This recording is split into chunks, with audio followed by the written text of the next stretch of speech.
संत देवराज का चरित्र बड़ा सुंदर। एक संत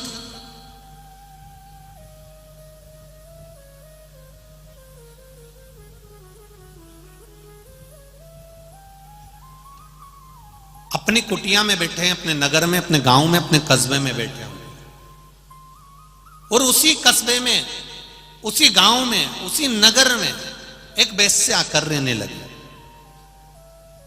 बड़ी सुंदर थी, उसके चेहरे पर बहुत चमक थी, बड़ी सुंदर।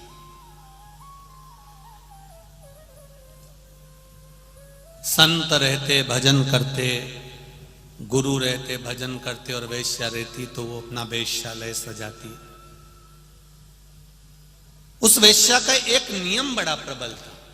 वो वेश्या प्रतिदिन जब वेश्यालय पर जाती थी तो उससे पहले वो भगवान के सामने 2 मिनट बैठ जाती थी।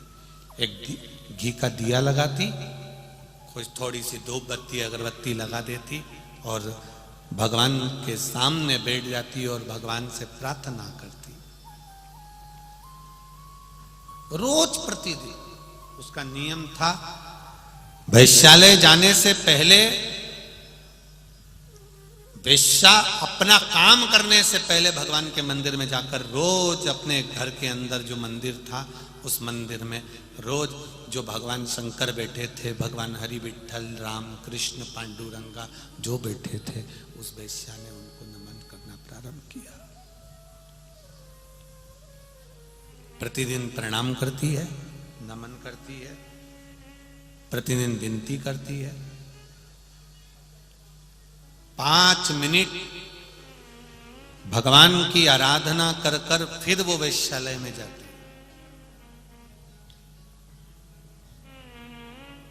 एक दिन संत से नहीं रहा गया।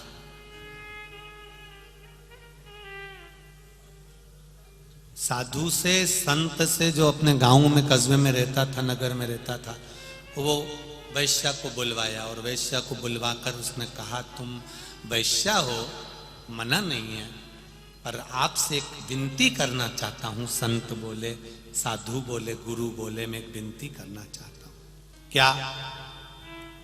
क्या विनती करना चाहता हूं? क्यों वेश्यावृत्ति करती हो? ये भगवान ने इतना मूल्यवान शरीर दिया है, इस शरीर को क्यों नष्ट करना? भगवान का भजन करो, उनका स्मरण करो। वेश्या ने कहा, गुरुजी भजन तो कर लूं पर भूखी मर जाऊंगी। इस शरीर के चक्कर में तो मुझे भोजन मिल रहा है, भूखी मर जाऊंगी।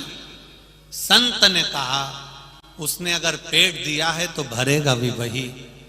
तुम मेरा कहना मानो और ये वेश्यावृत्ति छोड़ दो, हमारा गांव भी अच्छा हो जाएगा। क्यों इस शरीर को तुम नष्ट कर रही हो? इस शरीर से भजन करो। वैश्या ने कहा, गुरुजी अगर आप कह रहे हो तो मैं इस शरीर से अब भजन करूंगी। छोड़ दिया उसने। 4 महीने तक वैश्या के पास में जितना धन था, 4 महीने अच्छे से चला। चलने के बाद में वैश्या के पास अब धन खत्म हो गया, रखा हुआ जो धन था वो समाप्त हो गया। वैश्या भूखी रहने लगी। सुबह शाम दोपहर किसी की मांगने भी जाए तो कोई ना दे। ये तो वैश्या। दरवाजा बंद कर ले लोग, गेट बंद कर ले। 8 दिन वैश्या को रहते रहते भूखे मरते हो गए। गुरुजी के पास पहुंची, गुरुदेव मेरा पेट नहीं भरा रहा, मैं क्या करूं, भूखी मर रही हूं, 8 दिन हो गए। गुरुजी कहे, जिसने पेट दिया है वही भरेगा, तो उसके भरोसे पर रहे। वैश्या ने और 4 दिन निकाले। जब भूखी ज्यादा ही रहने लगी तो बीमार पड़ने लगी। उसने सोचा, क्या करूं, मैं तो जो करती हूं वही करूं, और उसने अपना फिर वापस वही धंधा चालू कर दिया, वही वेश्यालय चालू कर दिया। फिर लोग आने लगे। रोज उसका जो नियम था भगवान के भजन का वो करती। 2 साल हो गए, गुरुजी के प्राण छूट गए, वैश्या भी मर गई, गुरुजी मरे, वैश्या मरी, दोनों के प्राण छूट गए। दोनों धर्मराज के पास गए। धर्मराज के पास गए तो धर्मराज ने कहा वैश्या से कि तुम बैकुंठ चली जाओ, और गुरु से कहा तुम नरक चले जाओ, नरक जाओ।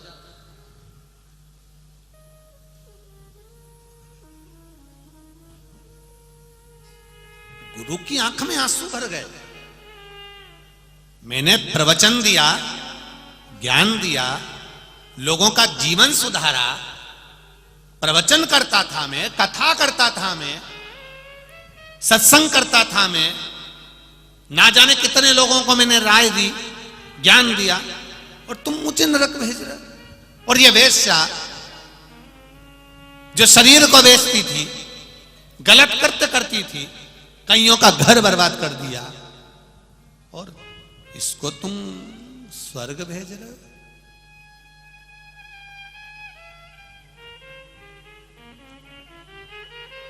धर्मराज ने कहा ये देवलोक है, यहां पर कोई भी निर्णय, कोई भी स्थान ऐसे ही नहीं दिया जाता। यहां बड़ा सोच समझकर निर्णय दिया जाता है, बड़ा सोच समझकर स्थान दिया जाता है। इस वैश्या के कर्म के अनुसार वैश्या को फल मिला है, और तुम्हारे कर्म के अनुसार तुम्हें फल मिला। तुमने इस शरीर से लोगों को प्रवचन दिया, इस शरीर से लोगों को ज्ञान दिया, तो तुम्हारे मरने के बाद तुम्हारा शरीर का देखो कितना अच्छा काम हो रहा है। शरीर को सजाया गया है, इत्र लगाया गया है, खूब सजा धजा कर, डोली में सजा कर समाधि दी जा रही है। बाद में समाधि तैयार हो जाएगी, उस समाधि का पूजन चालू हो जाएगा। तुम्हें जिंदगी भर लोग तुम्हारे शरीर को पूछेंगे, क्योंकि तुमने शरीर से जो कुछ किया वो शरीर से किया। और वेश्या ने शरीर से जो करा है, उसका शरीर देखो, कोई छूने को तैयार नहीं है, कोई अंतिम संस्कार करने को तैयार नहीं है। कुत्ते नोच रहे हैं, पक्षी खाएंगे।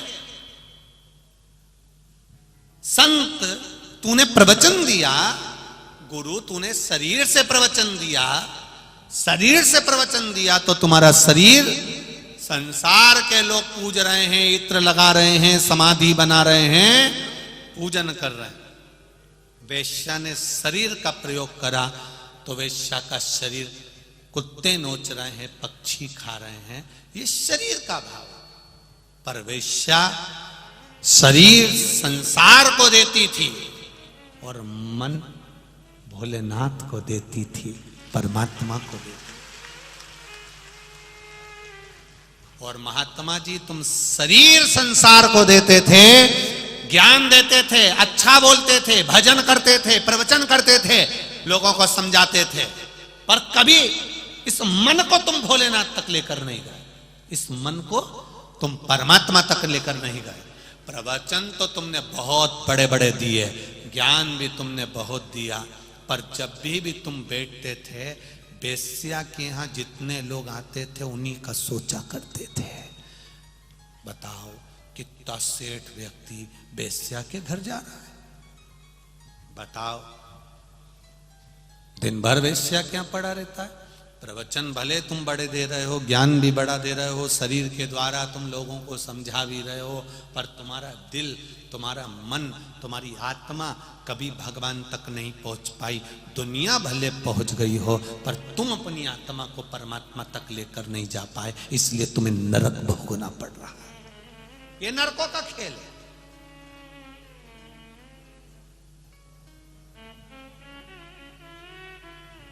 कितना कई लोग हमारे पास भी आकर कहते हैं, मैंने कभी किसी का बुरा नहीं करा महाराज, पर भगवान ना जाने मेरे साथ ऐसा क्यों कर रहा है।